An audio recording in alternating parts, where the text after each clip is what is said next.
We'll be joined very soon by our psychotherapist, family counsellor and hypnotherapist, Dr. Karen Phillip, on the program. We're going to be talking about dating in later life, which is a topic that needs to be discussed, I have to say, because more and more people find themselves single in their latter years, in their middle age and later years. What are some of the particular problems that brings? But let's go straight now to Dr. Karen Phillip. How are you, Karen? I'm wonderful, thanks, Warren. Good evening to you and to the listeners. Indeed. Now, we'll have a bit of a chat, but if people want to ask you a question or two as we go along, feel free to get on the phone on 131873. I mean, you cover a whole range of issues, including helping people overcome addictions, problems in their personal life, family counselling. But tonight you particularly wanted to talk about people dating in their later life. That's right. We've had a little bit of that on the news, and I'm probably going to be speaking about that on some of the morning shows in the next week or two, but it's really coming to the forefront. We've found in the last decade that we've had a 100% increase in divorces in the 60-year-old age group and over. And that is something that none of us ever expected to happen. We think that once you get to your 40s and 50s and you're still married, or you've been married for 20, 30, even 40 years, stay that way. But we're now finding that is changing incredibly, and it's just increasing at an absolute exponential rate that we really didn't expect. And the problem, of course, of being single or finding yourself single when you're older is that a lot of those social mechanisms that we have when we go to school or into our late teens and 20s aren't there anymore. No, well, we're often quite out of touch. Some of us have been married 30, 40 years, and it's like for the first time they're single and it's okay. Now what do I do? How do I get out there? How do I meet people? Do I want another husband or wife? Do I just want a companion or friend? Do I want a travel partner? So all of these things are going around while they're sitting at home thinking, what do I do? I've got friends in the 50-year-old age group that are now finding themselves single, and they're starting to actually get onto a lot of the dating sites or the meet-up sites. And there's so many of them, particularly for the older people, for the more mature people, and it's great. Instead of having to go on to the eHarmony and RSVP that everyone goes on to, we have specific sites now just for those over 50s and over 60s. Well, I think that's great as well. It's a funny thing, Karen. I remember doing radio talkback shows 10, 15 years ago, probably more than 15 years ago, and we talk about internet dating, and it was as if it was this bizarre thing. It was as if there was some stigma attached to it, but we're so past that now, aren't we? Oh, look, 10, 15 years ago, if anyone was on internet dating, and a lot of people were, it was so secretive. Yeah, that's right. Never let anyone know, or people would say to you very quietly, look, I met them on the internet, but please don't tell anybody. Yeah. Whereas now, everyone meets up and it's like, so, what sites are you on? It's just an accepted thing. Although I do find it a bit bizarre when you hear of people who travel halfway around the world to marry somebody they've only ever texted. Oh, look, it is a little bit sad. I've actually put a blog up on drkarenphillip.com site today in regards to what we're calling the silver singles. I know, I hate it, but that's what... Oh, well, fair enough. I don't mind. I don't know too many women particularly, let alone men, that are in their 50s and 60s that are, grey and white hair. We just don't do that anymore. But there is a bit of a warning that I have put on there, and I've also got lots of information on, the questions that we want to ask, like, what should I wear? Where do we meet?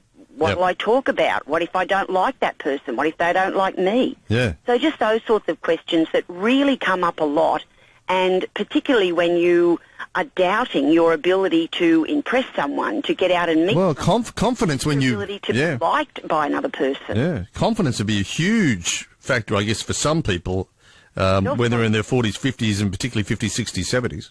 Oh, look, a lot of people have self-confidence issues when they're younger, but it becomes quite significant when we become older, and also when we start to get back out into the dating circle, if you like, which is what I have actually put on the site tonight for people, is a self-confidence hypnotherapy session, and the code word, which they'll find on the drkarenphillip.com site, allows them to get a a discounted hypnotherapy session to boost and develop your self-confidence, which so many people need if they're starting to venture out for the first time. They do. Can I just turn the clock back a little bit here, Karen, and those statistics you said at the beginning about the increase in the level of divorce for older Australians? How is it that, and people have been through it, going to think I'm naive here, I admit I am. How is it that you can be with somebody for so long, 30 years, 40 years, and after that time you go, no, this isn't going to work?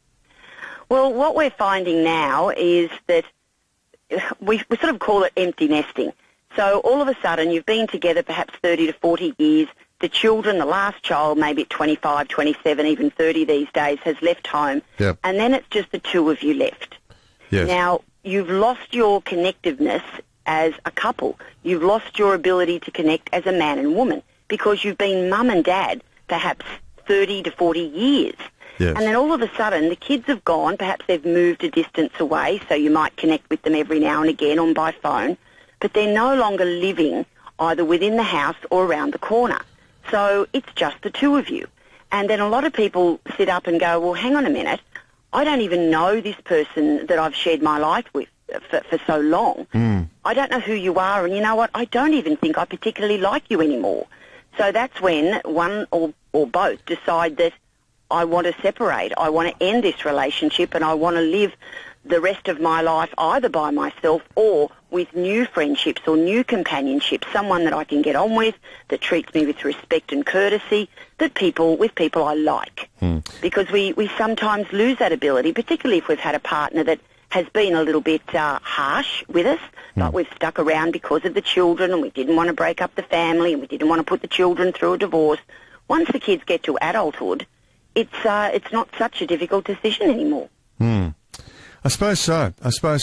And do you think, well, obviously you don't think it's always a bad thing. In other words, even though you're giving up, potentially, if you want to look at it from a very materialistic point of view, half of what you've ever had or earned, you're totally throwing out your bearings in life. You think it can be a good thing? Look, I'm all for people trying to make it work, to stick it out, to learn better communication, to try and understand the reasons that their partner may be doing something or saying something. There's usually a reason behind any behaviour. So when people come to me and they're at the later stages of their life and they're starting to really annoy each other and become agitated, we really try and unpack the relationship to find the good bits and the things that we can reconnect to enable the couple to stay together in a renewed type of way. Yeah. But unfortunately, not everybody does decide to go to counselling and work through these issues. Well, you've got to want to do it. You've got to want to save the relationship. If only one of you doesn't, then you're never going to save it, are you? Well, that's very true. But unfortunately, a lot of people don't know that it can be saved. They don't understand that it can actually be renewed. And they don't know that, things can be adjusted within your own mindset and reframed. So you look at the person differently, so you understand the person differently. And if you do go to couples counselling and therapy, then a lot of the times these particular matters are raised and people are able to understand so much better and work towards renewing the relationship. Now, if, however, you do decide to separate, then, oh my goodness, as you've just mentioned, the distribution of assets, the loss of half of all of your property, and often the loss of their family as well, because when you become disconnected as a couple, you often lose the other half of your family that you've had for so many years. That's right. I mean, there's nothing to say you don't have a great affection for the in-laws that have been your in-laws for so long, and suddenly they're not. And I find that a really large problem with many couples that have been together for quite a number of years. Yep. They feel uncomfortable keeping in contact with their ex's other half. Or the ex feels very uncomfortable that their family is keeping in contact with their ex-partner. So there's a lot of things that do come up, but not just family. We're finding time after time that friends usually choose a side. So we lose many of our friendships as well. And therefore, there's a lot to be said for staying together where you can. Yes. Now, let's presume you haven't, and that's getting what we were saying before about getting the confidence, getting a new relationship. I suppose it's why it becomes important. If through the breakup of your marriage or long-term relationship, you've lost so much apart from just having a partner, you've got a lot to replace in your life, haven't you?